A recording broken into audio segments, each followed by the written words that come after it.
let's talk about sending out invoices for our job. Invoices are tracked within the Budget tab, and if you scroll all the way over to the right on your budget overview, you will see the invoicing columns where you track your receivables. If you'd like to turn on more invoicing columns, you can click on the gear icon and scroll to the purple section, and you'll see all of the other options that you can turn on. So let's turn on a few more here. There we go. Now we can see more insights into our invoicing. All right. So when we're creating a new invoice, we are going to click on plus document at the top. Now you can choose your customer invoice template that you'd like to use. You may just have invoice, you may also have progress invoice or any other template that you want to create. Let's go ahead and choose our invoice here.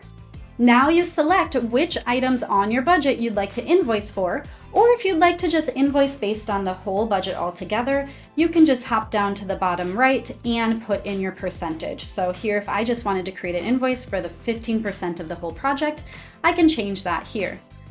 Or let's discard that. And maybe I want to invoice based on phase of the project. I can then deselect them all and just choose that pre-construction phase. And maybe I just want to invoice 50% of that.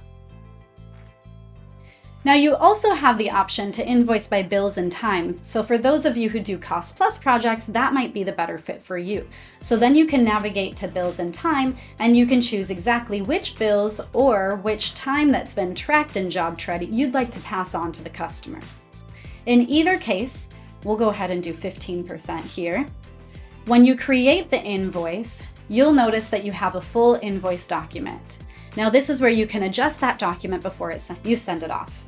So we can change any of this information, and in an invoice, I typically don't want to show all the information that I have on an estimate. I can boil that down quite a bit and make it a lot easier for my customer to view. So I may want to hide individual items within the groups, or I can use the shortcut on the right-hand side to just show top level. Then I also have an option to show progress totals on my invoice by clicking the itty bitty percentage sign here, and that will show your customer how much was approved for the project, what was already invoiced, and what's showing on this invoice. On the right, we have some additional options. So again, if you're doing a cost plus project, you will want to turn on show cost and fee here to show them the cost versus your profit that you're charging them for. If you're fixed price, you're probably going to leave that off. And then we have the ability to choose how we want to collect that payment. So you have a few options here.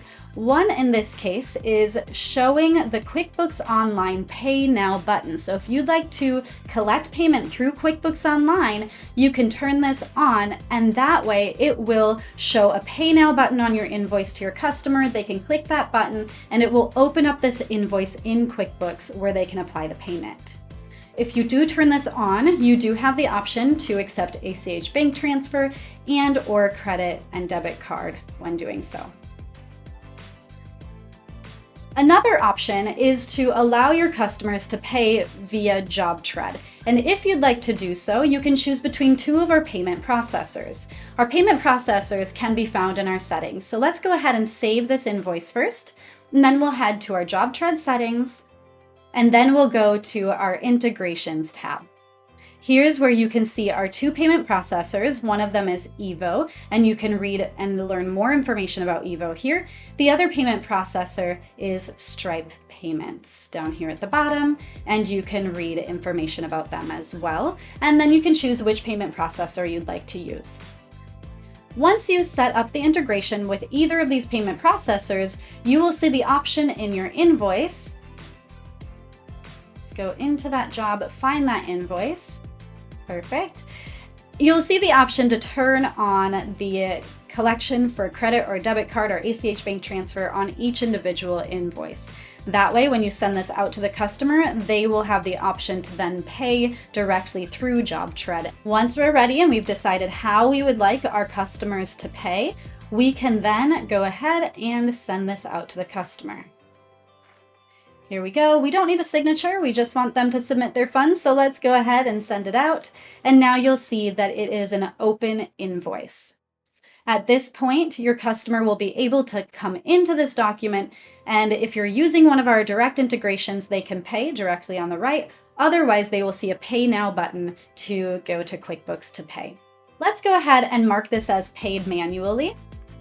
We'll say that they popped into our office and gave us a check.